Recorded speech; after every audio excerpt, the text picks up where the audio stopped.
La Bible dit dans Daniel, chapitre 2 et le verset 25. Arjak conduisit promptement Daniel devant le roi et lui parla ainsi. J'ai trouvé parmi les captifs de Juda un homme qui donnera l'explication du roi. Donc voilà. Prions. Merci Seigneur pour tout ce que tu nous as donné de la Bible, la nourriture spirituelle, la vérité, ta parole. Aide-nous à comprendre et croître dans la foi pour te servir Seigneur, grâce à toi et tout ce que tu as fait pour nous. Dans ton nom, je te prie Jésus. Amen. Donc voilà, Arjok, le chef des gardes du roi de Nebuchadnezzar, conduisit promptement Daniel devant le roi. Promptement, quand Dieu veut faire quelque chose, ça va arriver. C'est lui qui ouvre la porte et personne ne peut fermer. Et il peut utiliser les non-croyants pour le faire. Il faut, parce que nous, les croyants, nous sommes dans ce monde, mais la plupart des gens sont des non-croyants. Donc, il faut que nos vies soient guidées dans un sens par les non-croyants. Ils ont beaucoup de pouvoir. Ce sont des chefs, des patrons, des membres de la famille. Donc, il faut que Dieu touche les cœurs des autres pour nous diriger. Et si la porte est fermée, c'est Dieu qui l'a fermée. Et moi, je viens de voir ça. J'aimerais bien acheter quelque chose, un immeuble. Et je croyais que c'était parfait pour la situation. Mais le monsieur qui vendait a décidé qu'il ne peut pas. Il ne peut pas faire ce qu'il a fallu faire pour vendre à nous à ce moment. Donc, qu'est-ce qui est arrivé? Il était méchant? Il m'a bloqué? Non, c'est la main de Dieu. Je ne sais pourquoi. Dieu a décidé, non, pas à ce moment, on peut jamais. Mais c'est fermé à ce moment. C'est Dieu qui ferme la porte. Et moi, Dieu voulant, je vais en France dans 2 semaines et demie, encore une fois. Et pour servir le Seigneur, s'il a assez de grâce et miséricorde pour me guider, pour que je puisse être rempli du Saint-Esprit, guidé par le Saint-Esprit pour le nom de Jésus. Et donc, pourquoi? C'est la volonté de Dieu pour ma vie. Je le sais. Il m'a mis dans une classe qui enseignait le français quand j'avais 9 ans. Pourquoi il a fait ça? Pour me préparer. Il nous a préparés depuis notre naissance pour le servir selon la volonté qu'il a pour nos vies. Après 9 ans d'étudier le français, il m'a sauvé. Jésus s'est manifesté en moi. Et comme il a fait pour beaucoup de croyants, tous les croyants, comme il veut faire pour tous, mais quelle grâce qu'il m'a donnée d'être sauvé de mes péchés. Oui, j'ai bien péché, mais il a beaucoup plus de miséricorde que j'ai eu de péché. Et il ne change pas. Donc, je peux avoir confiance en lui, même comme cette journée, il y a 57 ans, quand j'étais à genoux devant Jésus, j'ai invoqué son nom. Il m'a pardonné, il m'a sauvé. Et il ne change pas. Oui, je suis très faible. Non, je ne suis pas un bon serviteur de Dieu. Mais je vais venir à Jésus. Je vais faire comme Daniel. Il a été résolu de servir Dieu. Et moi aussi. Malgré mes fautes, mes péchés, mes erreurs, mes faiblesses, je suis résolu. Je vais venir à Jésus aujourd'hui. Je vais invoquer son nom et espérer dans sa miséricorde. Je suis vivant. Ce n'est pas du hasard. C'est lui qui donne la vie, qui ôte la vie. Je suis vivant aujourd'hui avec la bonne santé. Peut-être dans 6 mois, j'aurai un cancer, un accident, on ne sait pas. Mais à ce moment, c'est lui qui me donne encore un peu de temps. Et vous aussi, vous êtes là pour servir Dieu. Parfois en Jésus. Non, vous n'êtes pas grande chose. Oui, vous êtes un grand pécheur. Mais oui, Jésus vous aime avec son amour éternel. Oh, j'aime l'amour de Dieu. Son amour éternel. Ça, c'est un amour que j'aime. Je n'aime pas un amour qui peut se disparaître. C'est pas un amour comme ça, il me faut. Il me faut un amour qui commence et qui continue malgré tout, malgré moi. Ah oui, ça c'est l'amour de Jésus. Ayant aimé les siennes, il les a aimés jusqu'à la fin.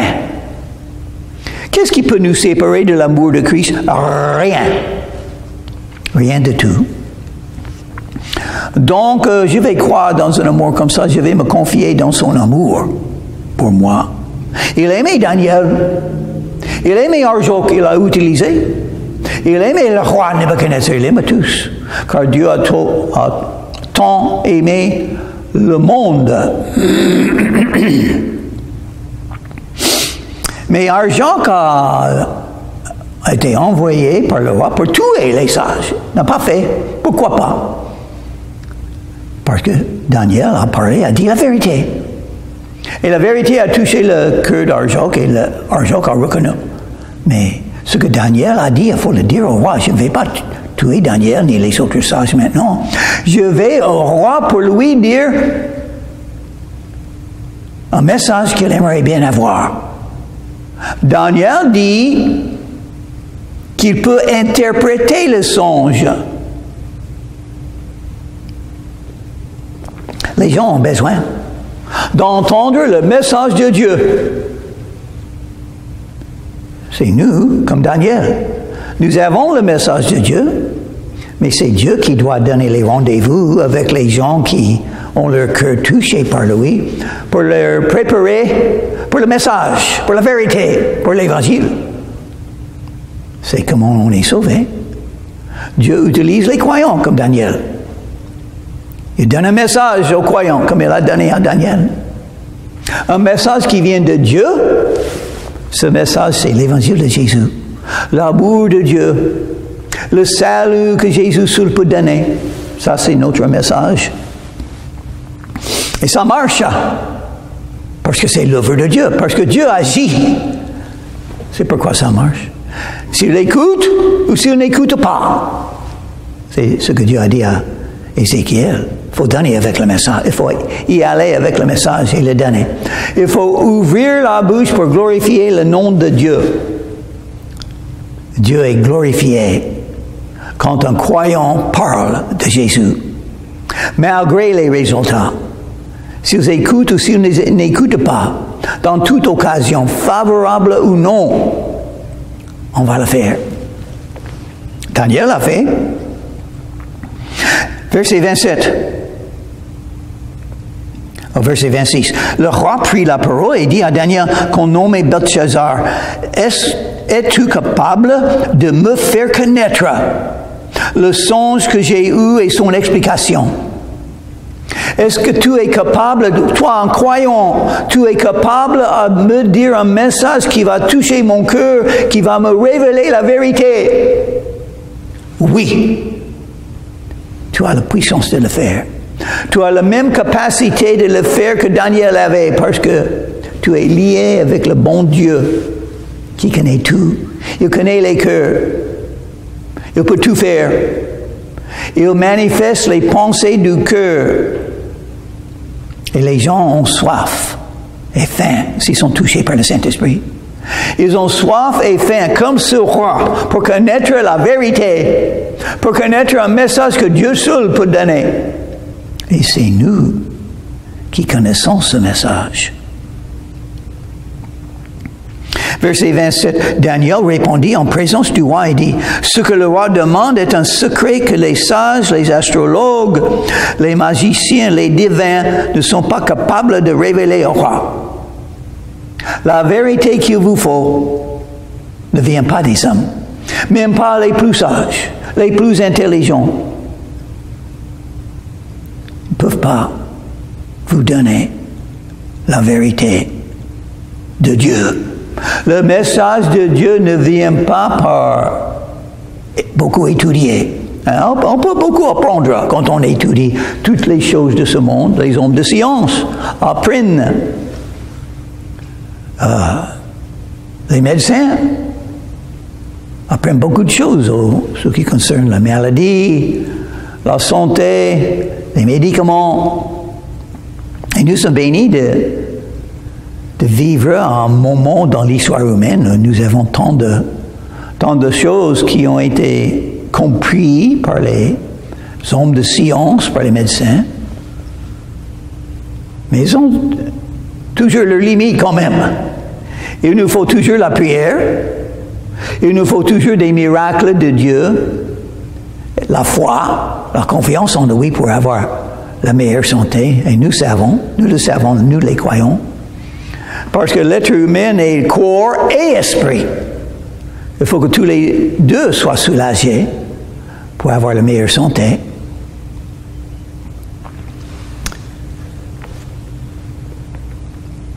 Donc, Daniel dit aussi, verset 28, « Mais il y a dans les cieux un Dieu qui révèle les secrets. » Daniel parlait de Dieu. Ça, c'est notre message. Dieu touche les cœurs. Dieu manifeste comment être guéri spirituellement. Dieu donne la vérité du ciel. Le ciel existe, Dieu existe et Dieu donne sa parole. Nous avons la parole écrite, nous avons la parole vivante, Jésus. Au commencement était la parole et la parole était avec Dieu et la parole était Dieu, Jésus. Et qui a fait connaître au roi Nebuchadnezzar ce qui arrivera dans la suite des temps. Voilà. Daniel dit maintenant qu'est-ce que c'est la signification de ce songe que Nebuchadnezzar avait. Oh, nous sommes bénis de servir Dieu. Il prépare les cœurs et puis il fait des rendez-vous avec ceux qui ont été touchés. Et tout ce qu'il nous faut, c'est ouvrir la bouche et parler de Dieu et de Jésus. Et tenons de servir Dieu. J'espère que vous avez eu des expériences, des situations comme Daniel. Dieu est capable de vous donner des situations comme ça. Et c'est pourquoi nous sommes là.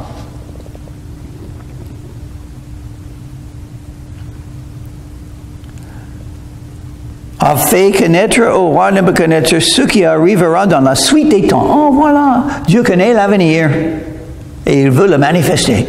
Il voulu le manifester à Nebuchadnezzar. Peut-être c'était une grande question dans le cœur de Nebuchadnezzar, le roi de Babylone, le royaume qui a gagné la victoire sur tous les peuples dans cette région.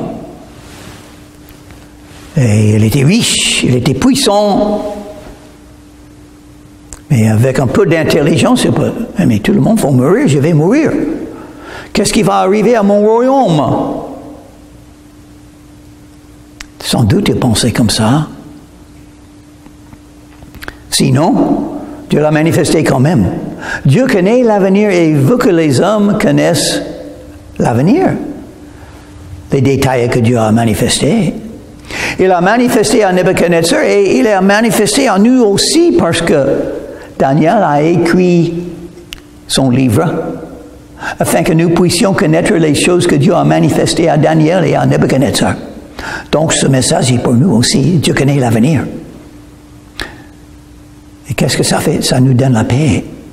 Il faut pas avoir des soucis sur l'avenir. C'est dans les mains de Dieu. Il dirige les royaumes de ce monde pour arriver en bout, le retour de Jésus. C'est Dieu qui fait croître, qui construit les royaumes des hommes, et c'est Dieu qui les détruit. Chaque royaume a des faiblesses là-dedans. Chaque pays, parce que c'est fait des hommes. Et nous sommes faibles, nous sommes pécheurs, nous manquons de sagesse, et surtout les chefs manquent de sagesse pour savoir comment établir leur pays afin que ça reste toujours là.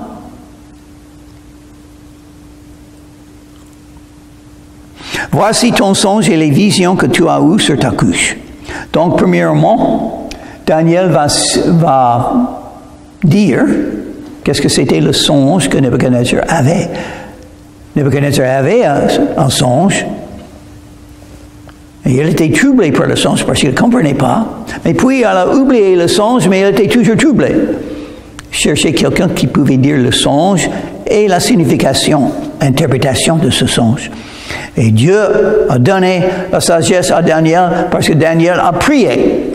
Donc, la chose principale dans tout cela, c'était les prières de Daniel et ses amis croyants qui ont invoqué le nom de Dieu pour leur donner la sagesse et la force parce que Dieu est miséricordieux.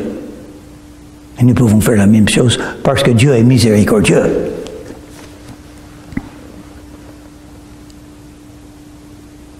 Sur ta couche, ô roi, il t'est monté des pensées touchant ce qui sera après ce temps-ci. Et celui qui révèle les secrets t'a fait connaître ce qui arrivera.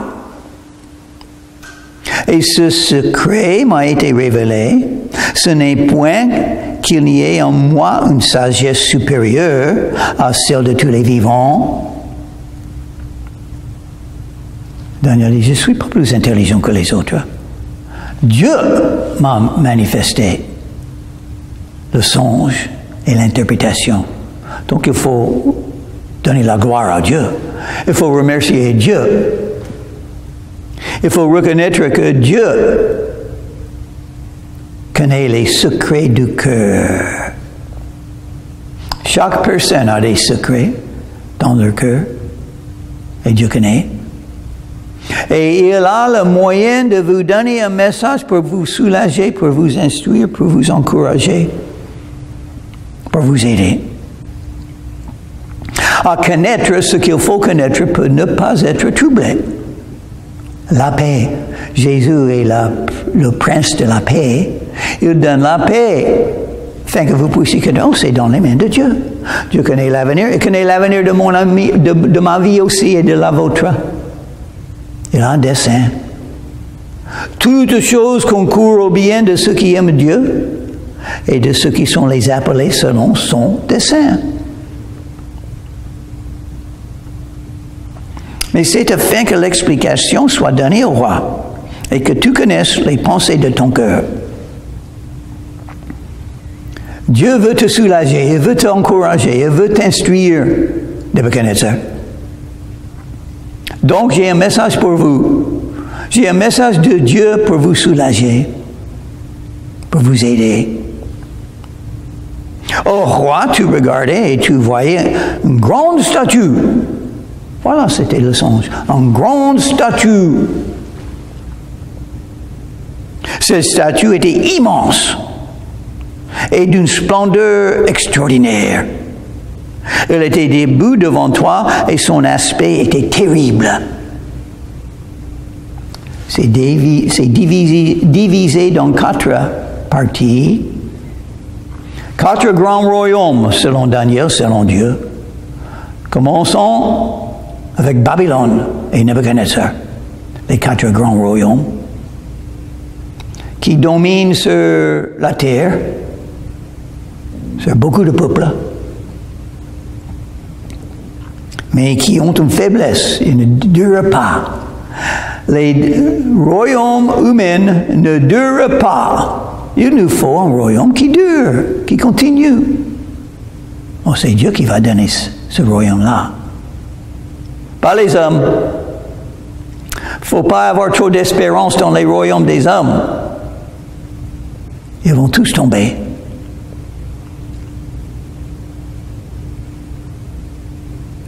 Verset 32. La tête de cette statue était d'or pur. La poitrine des bras et ses bras étaient d'argent. Son ventre et ses cuisses étaient d'airain. Ses jambes de fer. Ses pieds en partie de fer et en partie d'argile. Voilà 4 royaumes. Tu regardais, lorsqu'une pierre se détacha sans le secours d'aucune main, frappa les pieds de fer et d'argile de la statue et les mit en pièces. Oh, une pierre qui sortira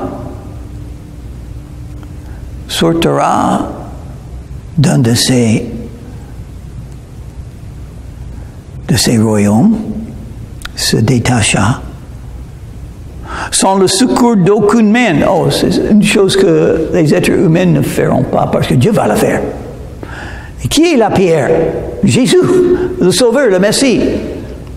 Lui, le roi des rois. Il va écraser les autres royaumes. Il va établir son propre royaume.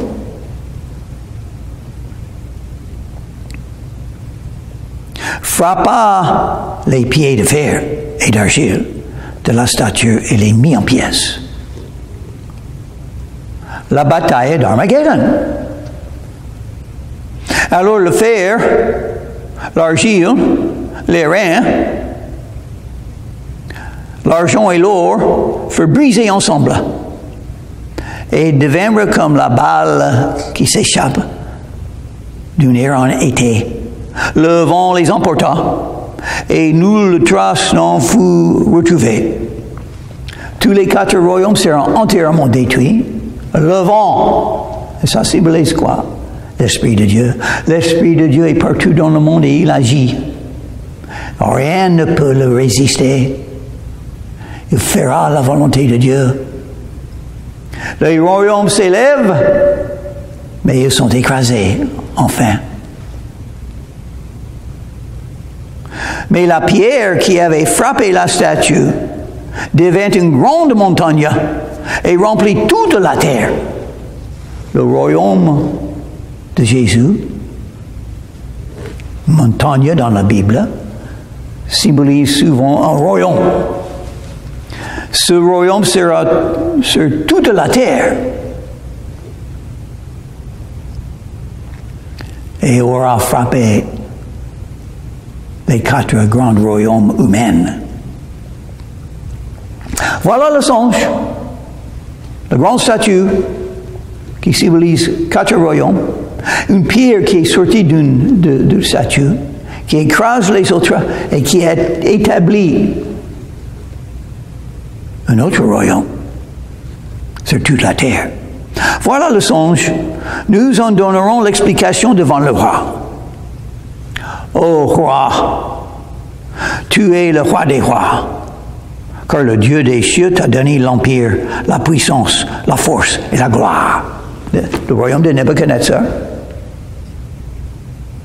Dieu l'a fait. Dieu a établi Nebuchadnezzar et tous ceux qui sont les chefs des pays sont là grâce à Dieu. Dieu a donné des responsabilités. Et nous, les citoyens d'un pays, doivent les honorer, obéir. Romains chapitre 13, verset 1 à 7, il faut très bien connaître. Dieu donne le pouvoir et l'autre le pouvoir. Chaque être humain qui a le pouvoir, et ça continue pendant peu de temps. Puis il n'est plus là. Il y en a un autre qui est là, dans sa place. C'est l'histoire humaine, n'est-ce pas? Qui a gagné, qui a perdu? Et celui qui a gagné, il est là jusqu'à quand? Pas longtemps. Il a remis entre tes mains, en quelques lieux qu'ils habitent, les enfants des hommes, des bêtes des champs et les oiseaux du ciel, et il t'a fait dominer sur eux tous. C'est toi qui es la tête d'or. Donc, sur la statue, c'est très clair, n'est-ce pas? La statue, la tête d'or, c'était Nebuchadnezzar, le royaume de Babylone. Domine sur les gens. C'est un mot-clé à reconnaître. Hein?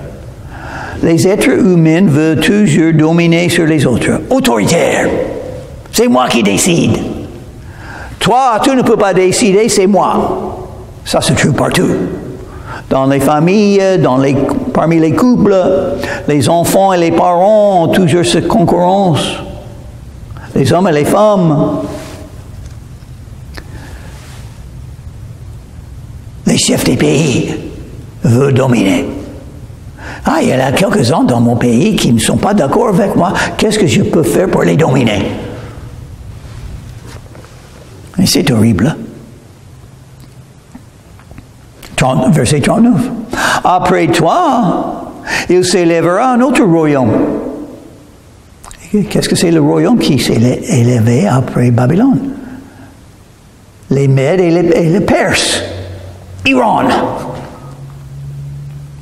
Il s'élèvera un autre royaume moindre que le tien. Et puis un troisième.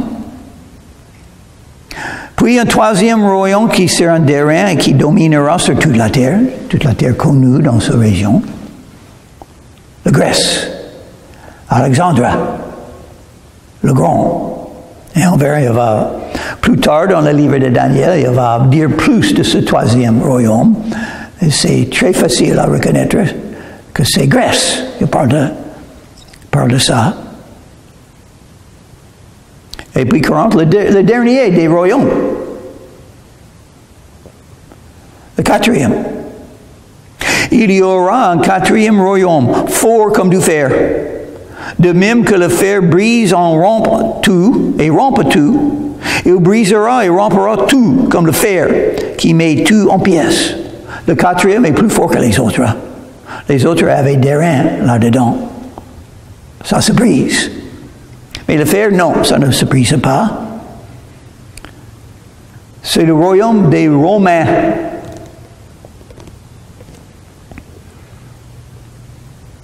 Et comme tu as vu les pieds et les orteils en partie d'argile, oh, il y a une faiblesse. Ça ne peut pas durer toujours. Parce qu'il y a d'argile aussi. Pas seulement le fer, mais d'argile dans les pieds.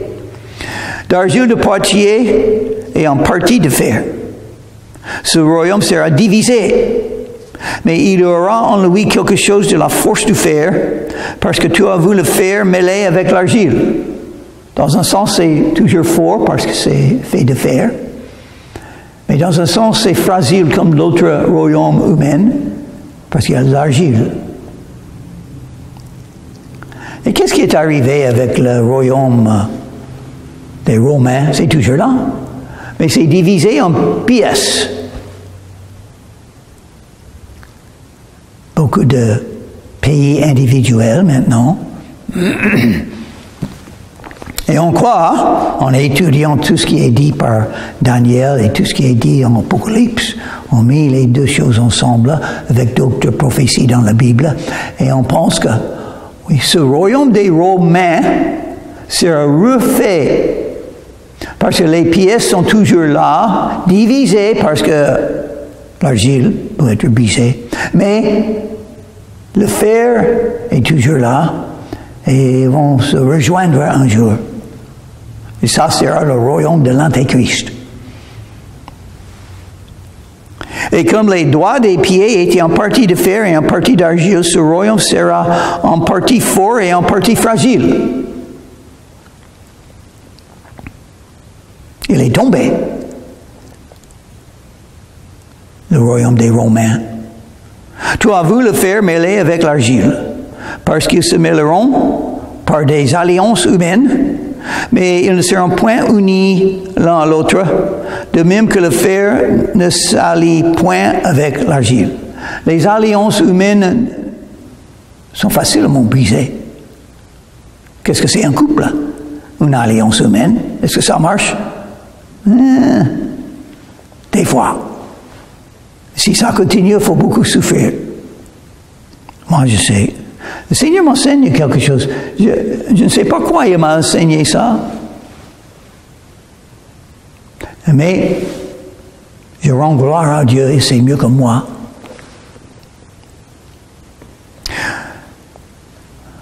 Donc on va s'arrêter là. On a expliqué les 4 royaumes. Prochainement, Daniel va parler du royaume de Christ, le Messie. Étonnant ce qui est manifesté. Les prophéties de la Bible sont parmi des preuves que la Bible est vraie. Daniel a écrit ces choses avant que les 3 autres royaumes sont venus. Étonnant. Mais évidemment, Dieu veut que nous, les croyants, puissions avoir l'assurance que Dieu décide ce qui va arriver dans l'avenir et nos vies sont dans ses mains. Donc, tout va aller bien. Tous les royaumes des êtres humains seront détruits. Ils ne peuvent pas durer. Le royaume de Babylone, où c'est? C'est plus là. Le royaume des Perses, c'est plus là. Le royaume d'Alexandre, c'est plus là. Ça n'a pas duré longtemps. Et les Romains, ça a duré plus que les autres, mais c'est plus là dans ce sens. Mais c'est plus là dans un autre sens parce que c'est fait de fer. Ça va se rejoindre quand l'Antéchrist est là. Mais l'empire de l'Antéchrist ne durera pas longtemps non plus, 7 ans, c'est tout. Et puis Jésus reviendra pour sauver Israël, pour détruire l'Antéchrist, pour gagner la bataille d'Armageddon. Ça, c'est l'avenir. Donc, nous pouvons être en paix, en sécurité, avec joie. Nous servons le Seigneur qui sait tout, qui décide tout et qui nous parle de l'avenir pour nous encourager. Ça va marcher. Prions. Merci Seigneur Jésus que tu nous manifestes l'avenir.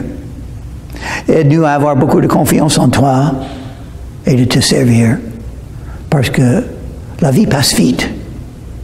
Les besoins sont grands. Et il y a d'autres, comme Nebuchadnezzar sans doute, qui sont troublés dans leur cœur. Donne-nous le message pour les aider afin qu'ils puissent te connaître, Jésus. Dans ton nom, je te prie. Amen.